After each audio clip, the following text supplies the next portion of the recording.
Diolch Pamela. Prynhawn da a chroeso I gyfarfod Pwyllgor Craffu Addysg Sgiliau a Lles Prynhawn 'ma. Good afternoon and welcome to this hybrid meeting of the Education, Skills and Wellbeing Scrutiny Committee on the 6th of March 2025. I am Councillor Rebecca Phillips and I will be chairing this meeting. Before we move on to the next agenda item, please note that this meeting would be recorded. Please can you ensure that your phones are switched to silent for the duration of the meeting? Can members and officers who are present in the chamber please use their microphones when speaking? When asked to raise your hand, can members who are virtually viewing this meeting raise your electronic hand? Members who are in the chamber, please raise your physical hand. I wish to remind members signing in remotely of their legal obligation to have their cameras switched on during the meeting, please, in order to be seen and heard whilst participating in council business. Before we move on to the agenda, members may be aware of the incident that took place in one of our schools yesterday. This is a police matter, and I'm aware that support is being put in place for pupils and staff at the school, and we will receive an update on this in due course. Diolch yn fawr. Moving on to the agenda, agenda item 2, declarations of interest. Are there any, please? Chair, Councillor Wolford has his hand up in the chamber. Yeah, thank you, Chair. I'm not sure. My daughter works for the Earth and is a project manager for the Eisteddfod, so I don't know if that is an interest with that item. I can send you the declaration form, Councillor Wolford. Thank you very much, Councillor Wolford. And Councillor Rogers, please. Thank you, Chair. Yeah, there's an item on community focus schools, and there's a mention of Llangatwg Community School, and I'm Vice Chair of the Governors there, so I'm declaring interest there. Okay, thanks. Thank you very much. Anyone else in the chamber, Pamela? No, Chair. Would you like me to go through who's in the chamber? Would that be helpful? Yeah, that would be great. Yeah, we have Councillor Bob Wolford, Marie Cardick, Adam Moore, and then we've got Cabinet members, Councillor Ken Phillips and Councillor Nia Jenkins, and we have officers, Chris Millis, Hayley, I've forgotten your surname, Thomas, Annalise, Donovan, Jonathan Roberts, Mike Daly and Claire Davis. Fantastic, thank you. Croeso I chi gyd, diolch yn fawr. So Pamela will make sure that you receive all those declarations of interest forms. Thank you, members.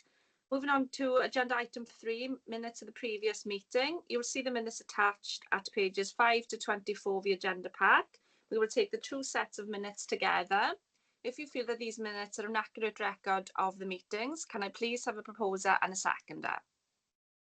I'll propose, Chair. Thank you. And a seconder, please.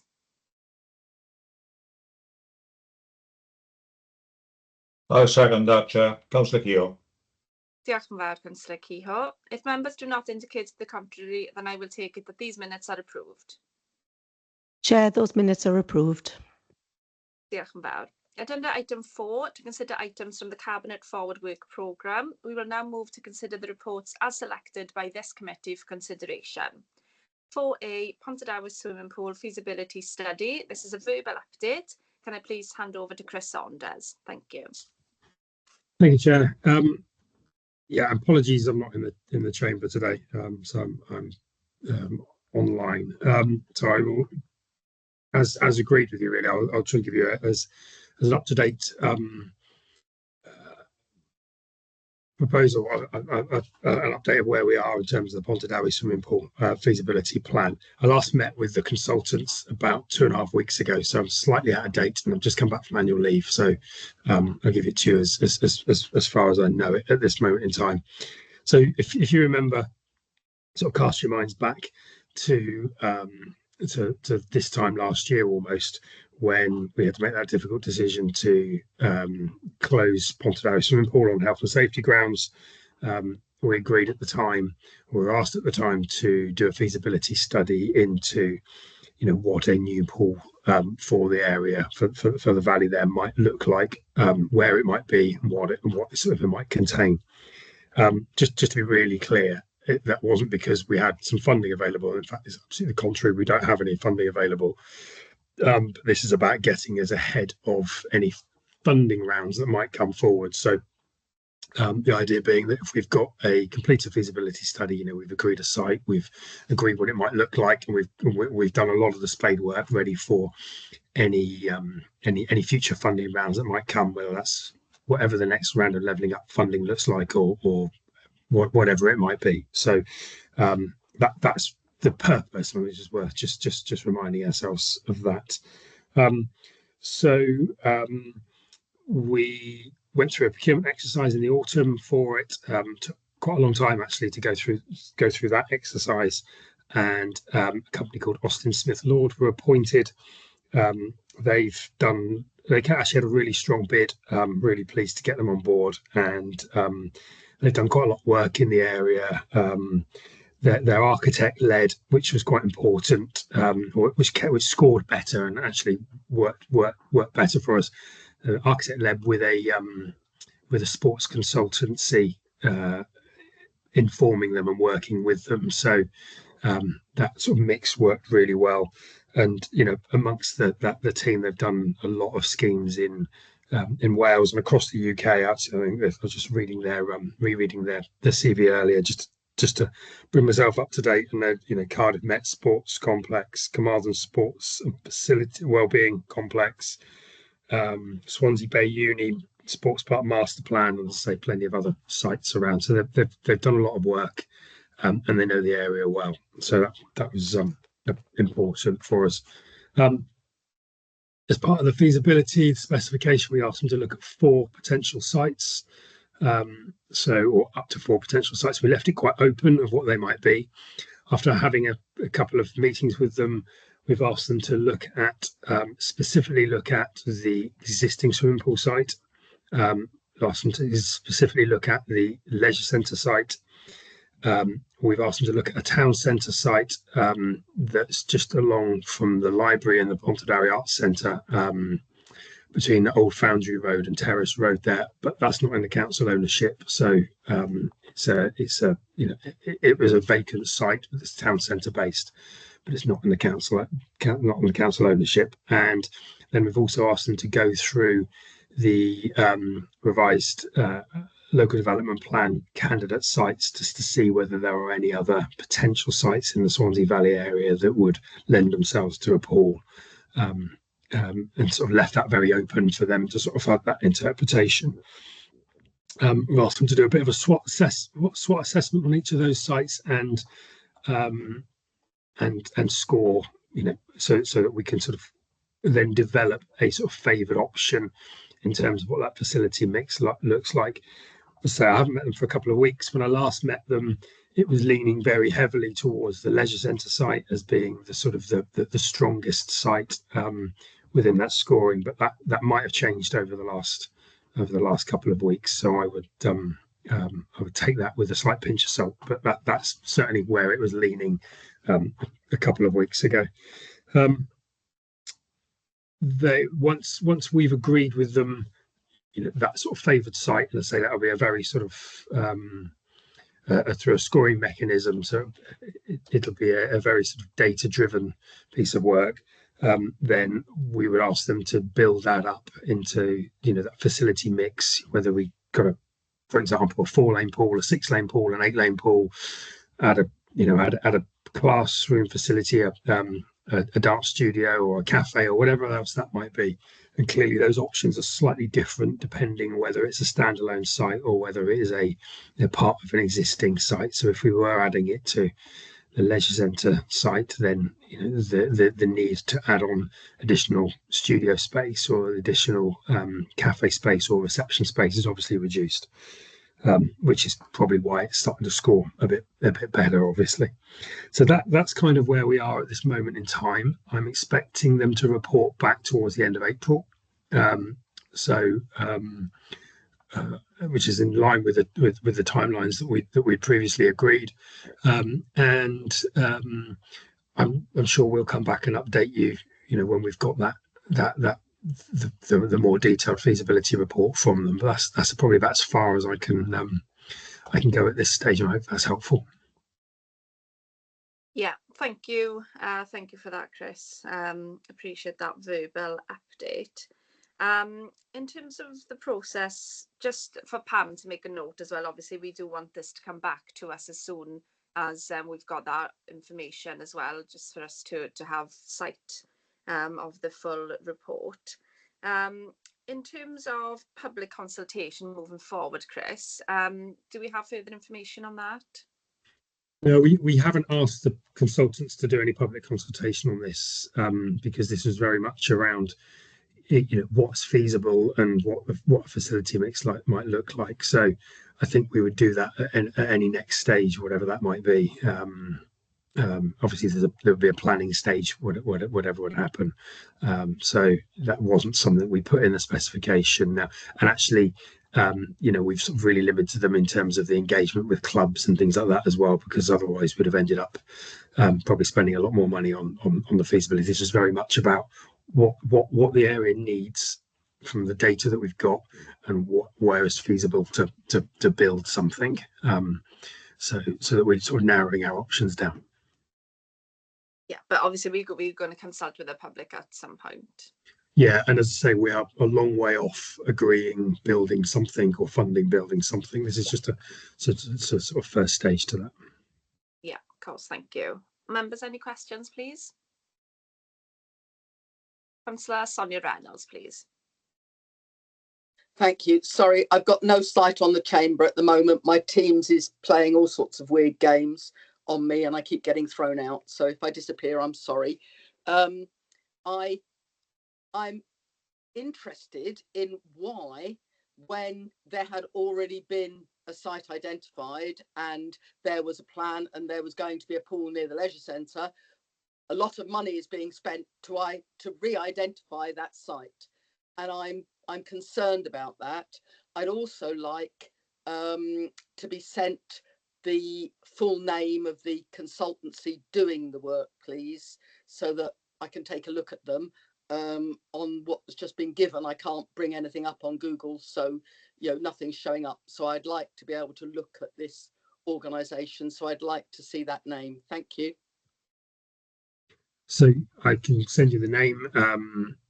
I'll paste it in the chat of this in a few minutes for you, if that's okay. But they're the lead organisation, Austin Smith Lord. They have brought some additional people on board that won't, if you went on their website, that won't be included on their website because they're as part of this piece of work. So I can supply some of that information. In terms of, well, I think it was very important that given where we've been with the school and the leisure centre site, everything that was wrapped up with all that, and let's not go back round that circle at this moment in time, that we really did have an open look at where the most appropriate site would be for a swimming pool, and if it comes that that's the right site, then that's the right site. It might be that there's a good chance it might pick up another site, or other sites might become available. So I think it's important that we sort of looked afresh at what the opportunities were. Councillor Reynolds, do you want to come back? Yes, please, if I may. Can I also then ask how Celtic Leisure are being involved in this? I mean, I'm assuming that as we recontracted with them, that the intention is that they would take over the pool if it was ever built. So obviously they would need to be communicated with, and I would have thought that the leisure centre site was obvious in relation to ease of management and oversight.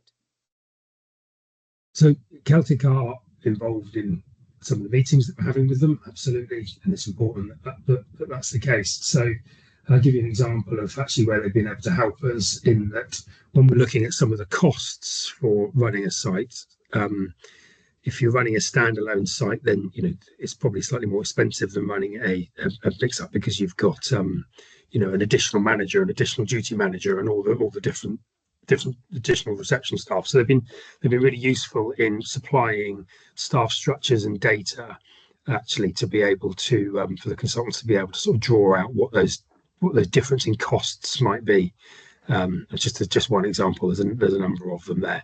In terms of whether Celtic Leisure will be running it, I think that's a decision we would have to make at that point. I think, you know, Celtic Leisure have just been given an additional 5-year contract. We are, you know, starting in April the 1st. I find it difficult to think that we would have a new pool in place within the first 3 or 4 years of that contract. You know, given that we've got to get some funding and then planning and then build it and all those sorts of things. So, you know, any pool would come on at the earliest towards the end of that contract, and I think we would have to think very carefully about what the right way of managing that at that point. Thank you, Chris. Councillor Reynolds, did you want to come back? Are you happy? My comment is, if we're just paying 30 grand to identify a site, then I am very worried about, you know, oversight and management of finances. Okay, thank you, Councillor Reynolds. Any other members? No, can't see anyone. There's no members in the chamber, Chair. Thank you, Pamela. Okay, so thank you for that, Chris. We move on with the agenda, but obviously just to reiterate that we do want to be kept fully updated with this matter and in order to scrutinise things going forward. Okay, thank you, Chris. And moving on to item 4B, which is the library strategy. The report is for decisions. Officers, would you like to provide a brief introduction to the report, please? Yes, thank you, Chair. You're going to develop my voice over the next few minutes. So I just sort of point out that Claire Davis, our library services coordinator, is in the chamber and will add to anything I've missed, and also has agreed to pick up any difficult decisions, any difficult questions that you may have. This is a statutory requirement under the Welsh Public Libraries Act. So we have to produce a sort of a plan, a library strategy for future years. And you might remember we've been to committee a few times now regarding the sort of an update around the Welsh Public Library, the annual assessment, and you know, we always score really well within that, and you know, very well complemented on the standard of the library service that we've got. So that's something that we obviously want to protect and wanted to make sure is that stays strong. We wanted to build on that, but what we were also keen just to make sure this was quite straightforward, sort of straightforward piece of work. So sort of building on those sort of library services, I think it's really important just to sort of say that libraries are much more than, you know, a book lending service now, and hopefully that comes through in the strategy. They sort of form a really important part of sort of social function for the residents, and so you know, we've been very keen to make sure the strategy picks up things like helping deal with socialisation, providing information for signposting people for work, and training, warm spaces sites that you know is important for some of our local residents, and really helping sort of develop some of the wider council offers, particularly actually including, quite relevant for this group, the team are doing a lot of work around assisting the the home education team at the moment around providing space for some of those children and to meet if they're, you know, so they're not so isolated when they're out of school. So hopefully the strategy gives you a good flavour of that. It's got a fairly straightforward and simple action plan at the end, which gives some key objectives that we would like to do over the next few years. But as I say, the purpose of this is to meet the statutory requirements of the Public Library Act. So I'm going to ask Claire if she wants to add anything to that, if that's okay, Chair. Yeah, of course. Thanks, Claire. No, that's excellent, Chris. Thank you. That's Great. nothing to add. Thanks. Diolch yn fawr, thank you. And I think we all just want to acknowledge the importance of the library service to our communities. As the report demonstrates, they are much more than standalone libraries, and I think they'll, you know, keep progressing while the needs of our communities change. Also, really pleased regarding the joint working with the Home Education Department as well. That's really key, and it's good to see that collaboration working. So diolch yn fawr am hwnna. Members, do we have any questions, please? Councillor Maisen, please. Diolch.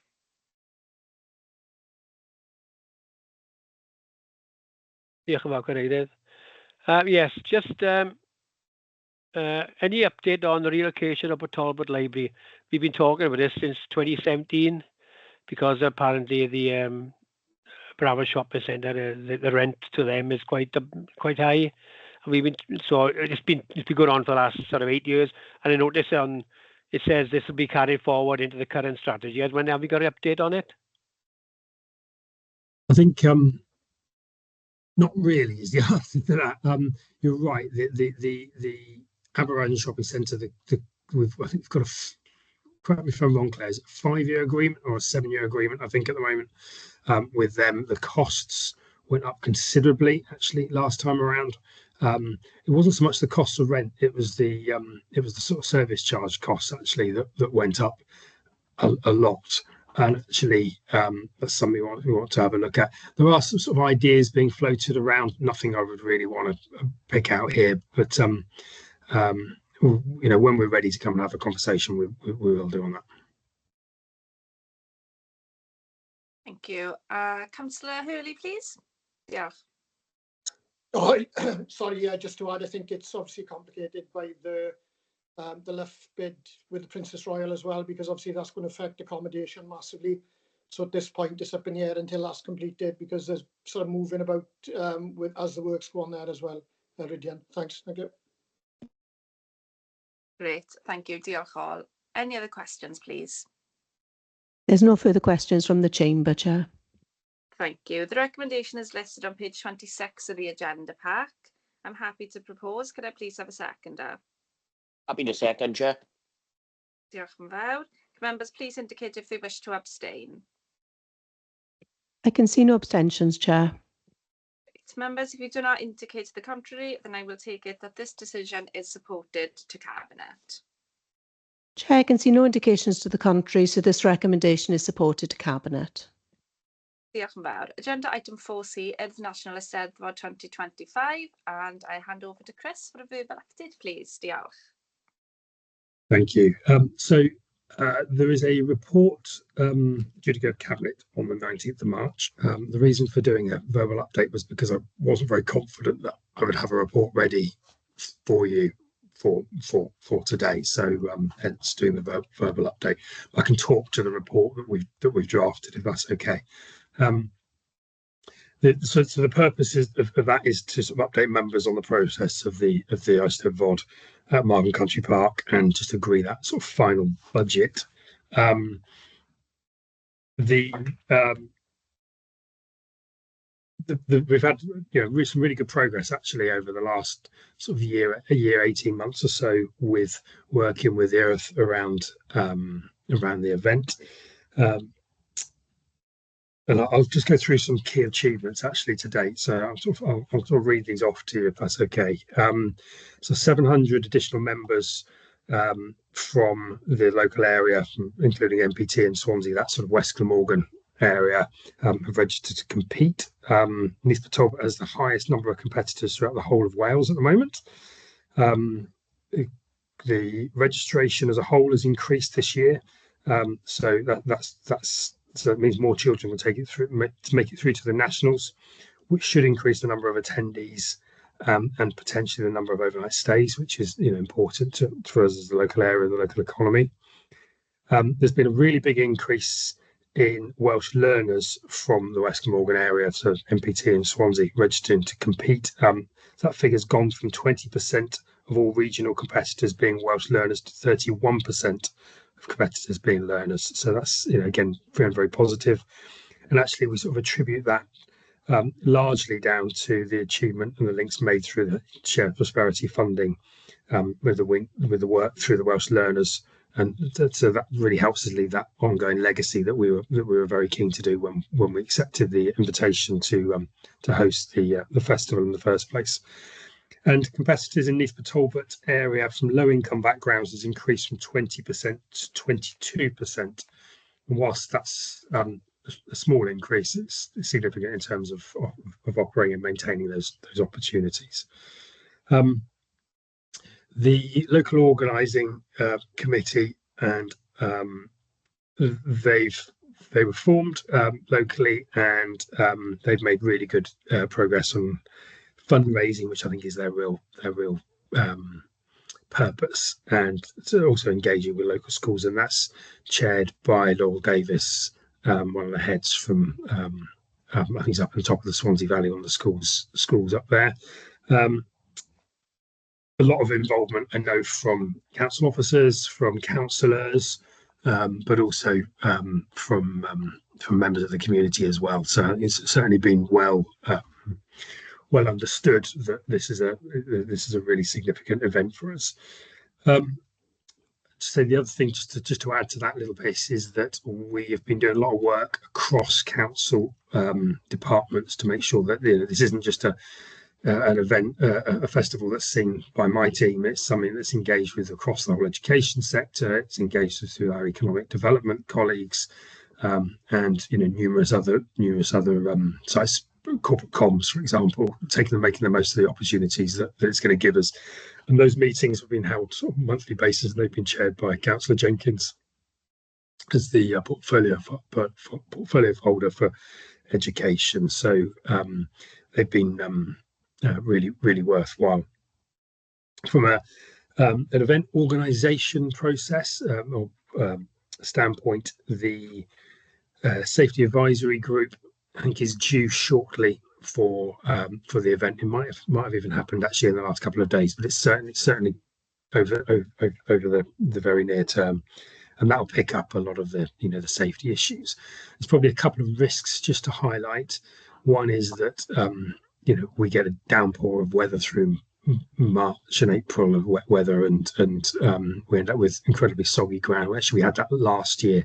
So this time last year at Margam Park, the ground was pretty poor condition actually going into that sort of timeline. So that's a bit of a risk, and I know the Earth are working hard to try and make sure there's enough trackway and all those sorts of things in place to mitigate that. And the other one, probably the key risk, is that the In It Together festival get out is on the same day as the get in for the Eisteddfod. So we've potentially got tens of thousands of people leaving at the same time as tens of thousands of people coming. So there's been a lot of work there between the Eisteddfod and the In It Together festival to try and make sure that we haven't got two sets of signs and everything's lined, and two sets of signs that are pushing people in different directions and things. So they've been working through that, and that's part of that safety advisory group conversation. And I know that there are ongoing conversations just to make sure that's tidied up and is as good as it can possibly be, albeit that there's going to be some traffic issues around the area just through the sheer numbers of people coming and going. I think the other thing to say is that we're really keen to sort of maximise that opportunity of the exposure from the festival through the week or so that we've got them for on site. So the report, the original report actually, which when we accepted the invitation, talked about some additional costs for activation and for hosting the site, and actually but it wasn't specific. So this report is actually asking for an additional £100,000 that would come from reserves. One of our officers agreed that would come from reserves to sort of as part of that sort of activation. So it would give us an on-site presence. It would provide the Earth with a bit of assistance around some scaffolding and some site. We just talked about trackway and things like that around the site. It was be used for, it's a bit retrospective now, looking at last year's event and a presence there that we had. So as well as an update, is really asking just to clarify that budget and make sure that we are able to make the most of hosting the event and having our presence there. That's you. probably about it. Thank you. Yeah, thank you for that, Chris. And I know we're all, really excited the Eisteddfod is coming. I mean, young people are going to gain so much from having the Eisteddfod so close to them, and it's really going to help the Welsh language as well. I think it is a big concern regarding the In It Together Festival clash. Do we know how that's going to work in terms of timings, or is there any detail available there? I know we are, but I just want to make sure that we're doing everything that we can to assist both parties really, and just making sure that both events are as successful as possible. Yeah, I haven't got the details of timing, but as I understand it, the In It Together Festival, finishes on the Sunday, so a lot of people will leave on the Sunday night. The Eisteddfod starts on the Monday, so most people will arrive on the Monday morning. So it's just those sort of stragglers, I suppose, from the In It Together Festival that will leave on the Monday morning. There's a potential clash with, but there are a lot of conversations. So rest assured, there are a lot of ongoing conversations around signage and one-way systems and junctions that we're pushing people to for coming in and coming out of the system, and where people come out of the In It Together Festival, and actually credit to both organisations. They've really engaged with that, and it's in both their interests as well, isn't it? So our highways engineers are all over that as well, as you can imagine. Yeah, I can imagine, Chris. I mean, it's my view that everyone that was in the festival needs to leave on the Sunday, but I appreciate it's not as easy as that. But yeah. Diolch. Councillor Keogh, please. Thank you, Chair. As we've got one finishing, the other starting, how are we going to cope with the amount of waste that's going to be created by 10,000 people? And how are we going to get that off the site before the next lot come in? Being the councillor of Margam Ward, I'm going to say it does concern me. Thank you. Well, the two separate sites, so you haven't got the issue of having to clean one site quickly before the next lot come in. So they're two very separate sites. So I think that should be able to be managed pretty easily, I would have thought. I think the issue there is if waste trucks are trying to get in on that Monday morning, there's going to be a problem, and that's the time to avoid. So those are the conversations we're having now, just to make sure that service trucks and things like that will understand the pressures of that timing on that Monday morning. Yeah, part of my understanding. Sorry, Chair, if I may come back. Yes. Part of my understanding is that Margam Park will be used as well as the farm field that is usually used for the festival. So I understand there's a bridge connecting the two sites. Is that correct?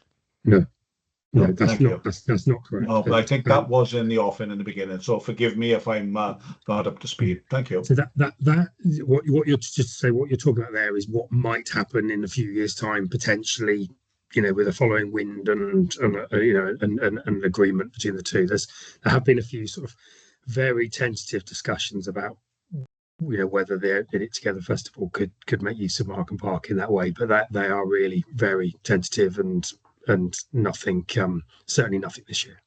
Well, I hope so, because they make serious amount of money, believe me. Well, they bring as a pretty much a tourism hat on, rather than my managing a country park hat on. They bring a significant amount of people to the area, don't they? So I'd like to see them that bleed into the local area a bit more than perhaps it currently does. So we are having active conversations with them. There we are. Thank you. Any further questions, please, members? There's no further questions from the chamber, Chair. Thank you. Councillor Hurley, did you want to come in? Yes, please. Just a big thank you to Chris and all the team for, this is brilliant, an absolutely brilliant project to bring to the area, brilliant event, and it's going to put us on the, mark us as an authority that's, with those numbers you're talking about, increases of interaction with the Welsh language. It's absolutely brilliant. I've been involved in one of the fundraising groups, and I've seen the events they've put on and the amount of awareness that's raised in the community, so that's absolutely brilliant.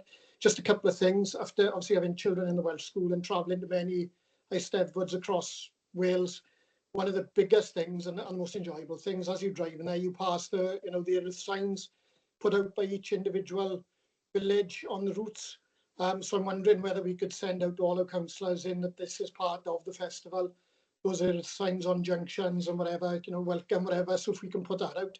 The difficulty is obviously a lot of the traffic is coming in on the M4. So I don't know whether we can possibly do anything with Sutra that they might be able to do something similar. Just welcome to it. The other thing, on my own behalf, I'm quite happy to help and volunteer with whatever's needed. And perhaps it might be something again to put out to all the councillors. It's our borough, it's our festival. And if we want to be down there acting as ambassadors for our areas, then I think we can do that as well and welcome people and help as much as we can. And I know I'm committed to being there for the full week if needed. And I'll enjoy it as well. So thank you. Thanks a lot.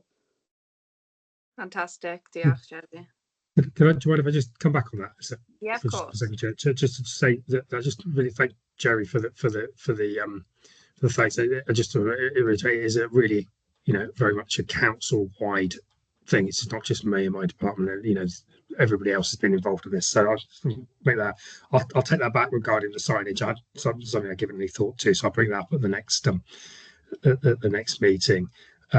And in terms of sort of ambassadors on site, yeah, we're having a good think about actually how we might do that with staff, and I hadn't really thought about the role of councillors in there. So I think that's a really good offer. So we'll get a rota out for you if that's okay, and get you many of you involved as possible. Thank you. Fantastic. Diolch, and thank you to everyone who's involved. Really exciting. So we will now consider the report selected by the committee for consideration under the Scrutiny Committee Forwards Work Programme. And the first is agenda item 5A, Education, Leisure and Lifelong Learning Directorate Improvement Plan Overview. And I think, Chris, you're going to take this one? Yes, thank you, Chair. This report is to provide members with a summary of the 8 main priorities within our Directorate Improvement Plan. This forms part of the overall self-evaluation and planning process that links service improvement plans with the Directorate Improvement Plan and onto the corporate improvement plan and the wellbeing objectives. We have tried to capture the main focus within our priorities. A lot of blood, sweat and tears have gone into actually naming those 8, as you can imagine. We've tried to capture that main focus. We wanted to demonstrate to you our strengths and our areas for improvement. So with the 8 there, I'm happy to take any questions at all. And obviously there'll be a further directorate improvement coming as we bring in other people's opinions, stakeholders, and we work with other priorities and groups. Diolch yn fawr, Chris. Thank you. Members, do you have any questions, please?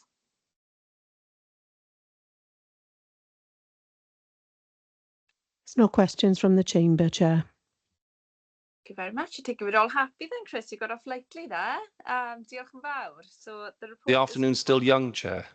It is. Looking at the agenda, it is for you. Yes. Thank you very much. Diolch I pawb sydd yn glwm gyda hwnna. Thank you for everyone involved.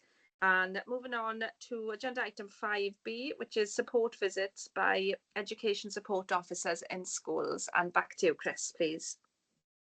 Thank you, Chair. And Mike Daly's with me as well. So this report is to monitor the progress of support visits by education support officers, or ESOs, and in schools, and this report will provide information of how the Education Development Service carries out its support visits.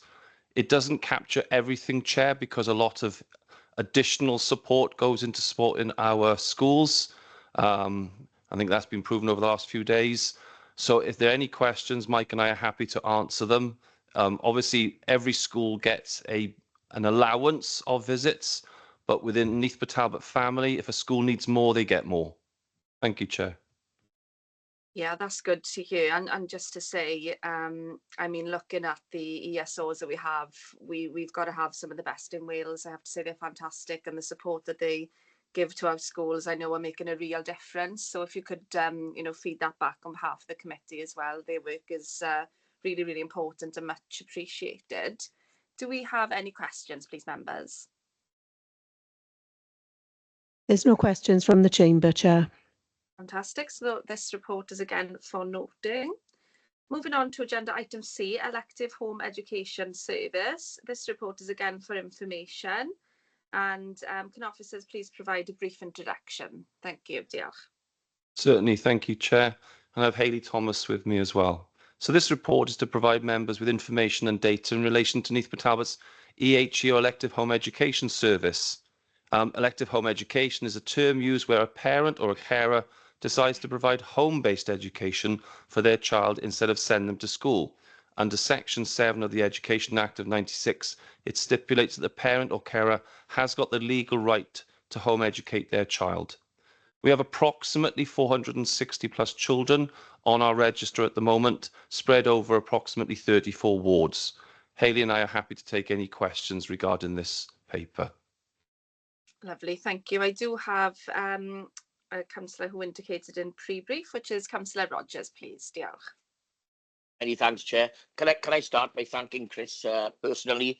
I had a swift reply from him following pre-briefing earlier this week, and I'm only going to reiterate because he's already answered me in things, just so everyone knows. About looking at the increase of elective home education now, the numbers are going up quite considerably. And really, what my thoughts were, what type of financial strain is this placing upon the council?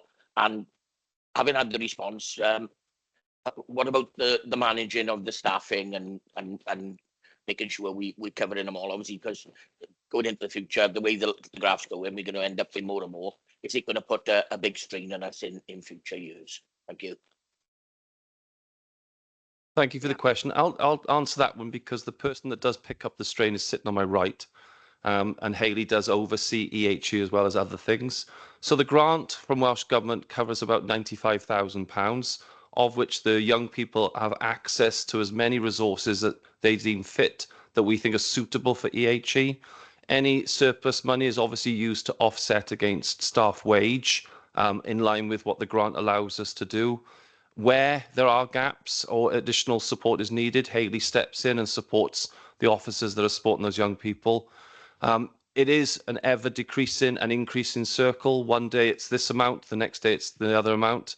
We're trying to encourage as many young people to enter back into education at an appropriate stage, but the reasons that they step into EHE are varied and complex, not one fits all. Hayley can add anything that I might have missed. Thank you, Chris. The reason for deregistrations for us, the majority of parents are now only saying that it's their right to deregister, so they're not giving us a full reason why they're deregistering. But we are seeing an increase in anxiety and mental health, and some families are saying it's their culture. That's our current top 3 that they're reporting for elective home education. The team are working very hard. We offer every family that deregister their children from school initial visit. We visit in between, and every family's offered a visit on the yearly update as well. Diolch yn fawr. Can I come back, Chair? Yeah. I just wanted to thank you, thank Chris and Hayley. Very, very detailed response. Thank you. And it looks like we've certainly got our finger on the pulse as compared to some other areas where we actually know exactly where all the children are, and we're on top of it. So thank you very much for all the work you're doing. Thank you. Thank you, Councillor Rogers. Councillor Reynolds, please. Thank you. I also had a detailed answer from Chris when I asked a question before pre-briefing, and I think it would be good if other councillors had this shared to them as well on this committee. It's the breakdown by ward of home education children. I wanted to see if there was any sort of impact for distance, for transport requirements, for any rurality, whether there was any common factors. I can't find any. I don't know whether Chris has noticed any, or Hayley. And also to say, I have ongoing concerns about home education. I suspect, like other councillors, we're aware of people who don't necessarily engage, and we're unclear when we look at the family and the situation whether that education is actually happening or not. However, we have no right to interfere in that, and I'm very grateful for the work the service does in circumstances where they've got no right to enforce any support being given. Thank you, Chair. Thank you, Sonia. Yeah, a lot of hard work does go into trying to engage with the families. If there's one thing that I could wave a wand and change, it would be our right to physically see a child while they are educated at home, but that's out of my remit, unfortunately. But that doesn't stop us from trying and supporting that family. I will supply Pam with the information on ward breakdown as well, if that's suitable, and it can be shared with the papers at the end. It's no problem. That's great, thank you. Any other questions, please, members? Chair, Councillor Woolford has his hand up in the chamber. Thank you. Councillor Woolford, please. Thank you, Chair. Do we support groups that do home education as well? I know there's a group that comes to Rose Community Centre, a home education group that comes a couple of days a week. Do we have any input into that? And do they have financial support from us or not? There was one group that we did financially support previously. They haven't put a bid in recently for support, but we have over about a 2-year period that we did support them. But yeah, we do other groups and provide other groups as well. We do coffee mornings and work with other services to engage families and young people as well, including the NHS. Thank you, Chair. Thank you. Thank you. Diolch yn fawr. Any other questions, please?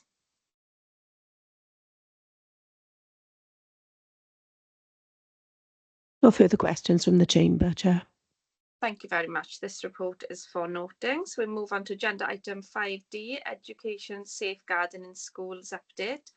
This report is also for information, but obviously leading on from previous events, is really important matter. And I know we as an authority just want to make sure the parents have that confidence, to send their children to school and know that they are safe and that we're doing everything that we can in terms of protocol, which I know we are. So it's obviously really useful to have these updates. Officer, do you have anything to add to the report?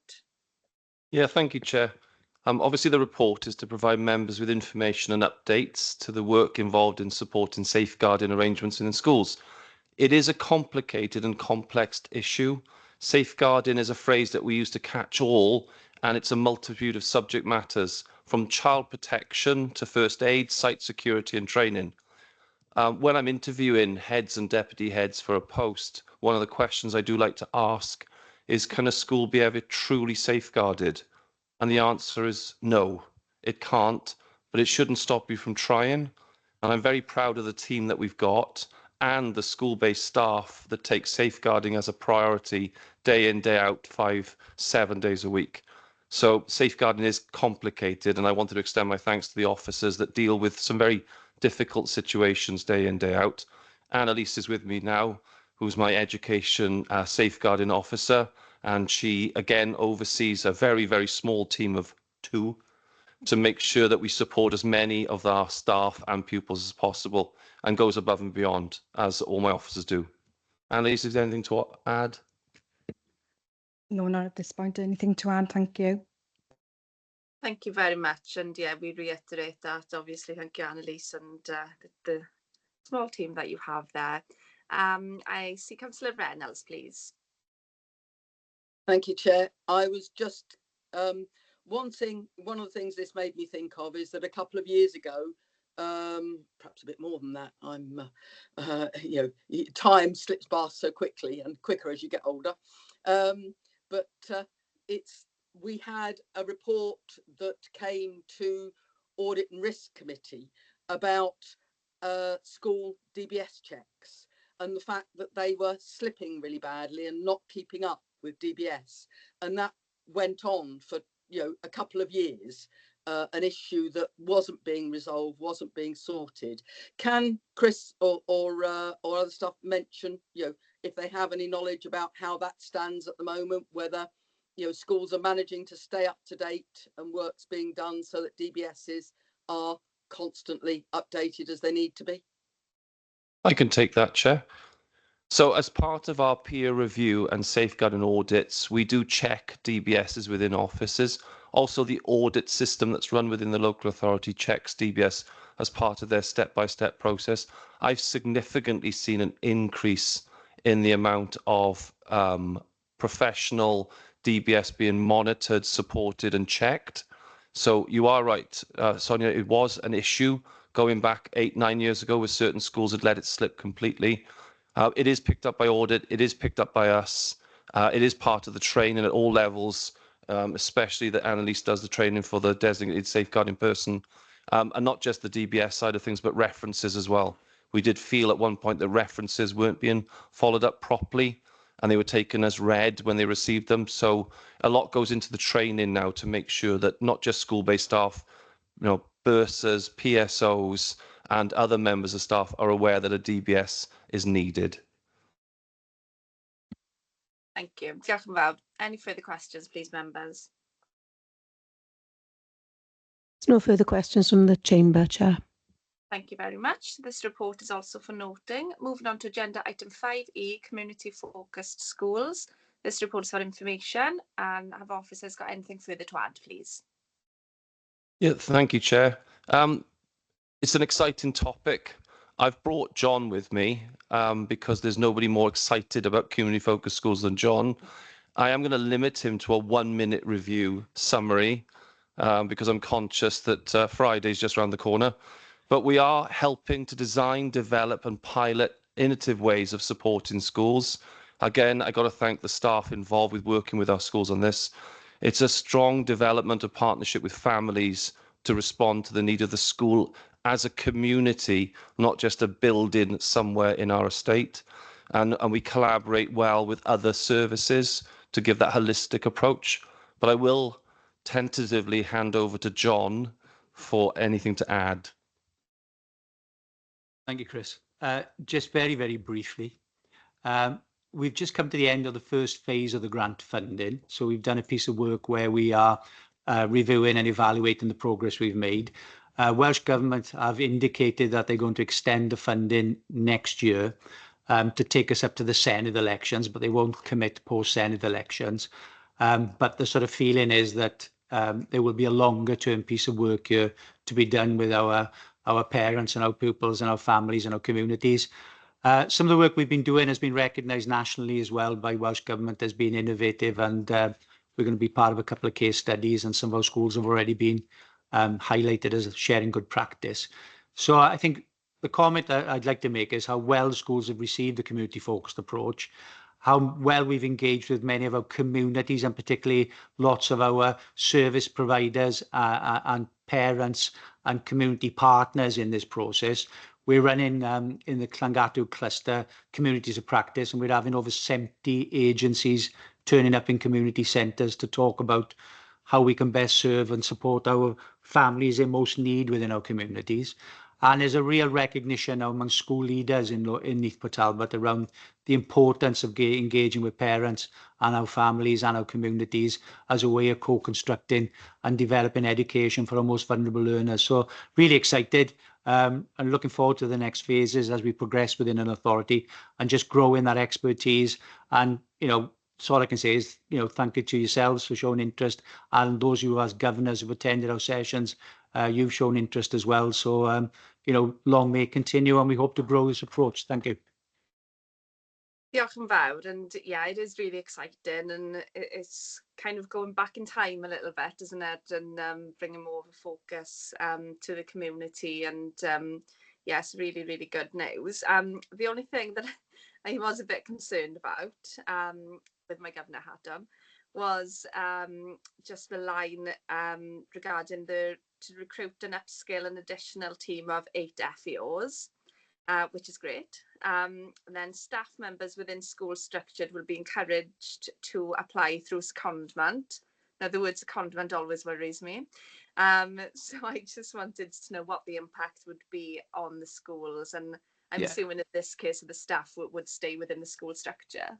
Yeah, definitely. I mean, good question, and 2 reasons for that, really.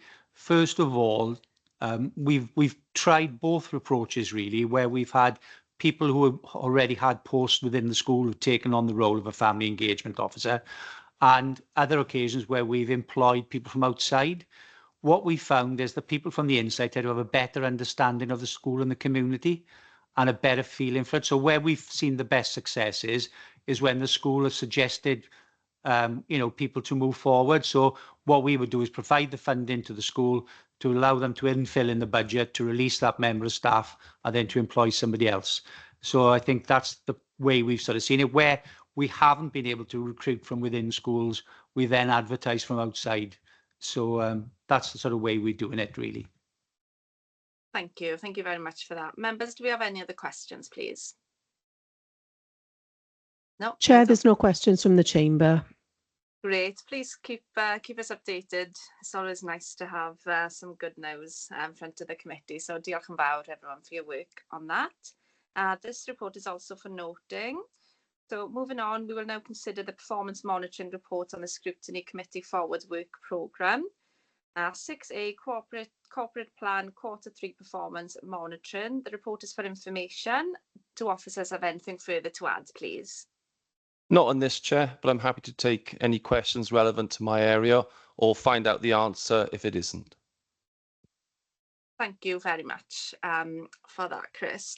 The only thing I was going to add, and you're not going to like me very much for this, but there's a lot of green in the report, which means everything's going brilliantly. Are we being ambitious enough? Sorry. You repeat the question? Yeah, you're all doing fantastic work, but do we need to push ourselves a bit more in terms of ambition, Chris? Simple answer, yes. And I think if you cross-reference the areas of development within the directorate plan, you'll see some overlap there where we have to branch out and explore other areas that we're not good at the moment and get better at them. I think with the system that we've got to tick one of 3 boxes on tracks and off track, it's more difficult to manage that because how far is on track when it's on track. But as best we can, we are working through this plan. It has been with us for some time. But I would refer members back to the areas for improvement in our directorate plan that will complement this. Thank you very much, diolch. Members, any further questions, please? No questions from the chamber, Chair. No questions. This report is also for noting. Diolch yn fawr. Agenda item 7, selection of items for future scrutiny. Pamela, do you have anything to add, please? Yeah, just a very short update today, Chair. There's 2 reports been added to the Cabinet Forward Work Programme. Members have been advised of these. I haven't had any indication that members want to select for scrutiny. But just to let you know, the reports are the Trading Standards Officer Delegation Arrangements for 2025. That's been added to Cabinet for 19th of March. And the Admission to Community Schools for 26-27, back from consultation, permission to approve. That has been added to the Cabinet Forward Work Programme for the 19th of March. I've checked with officers and there are no changes to the admission policy following the consultation. So if there's no further questions about the Forward Work Programmes, I'll hand back to the Chair. Thank you very much. Any questions, members? Are we all happy? There's no hands raised in the chamber, Chair. Lovely, thank you. Agenda item 8, urgent items. I have no urgent items, so that just leaves me to close the meeting for this afternoon. Diolch yn fawr I chi gyd. Thank you very much to officers and members. Diolch all. Thank you for the responses. Diolch. Diolch yn fawr.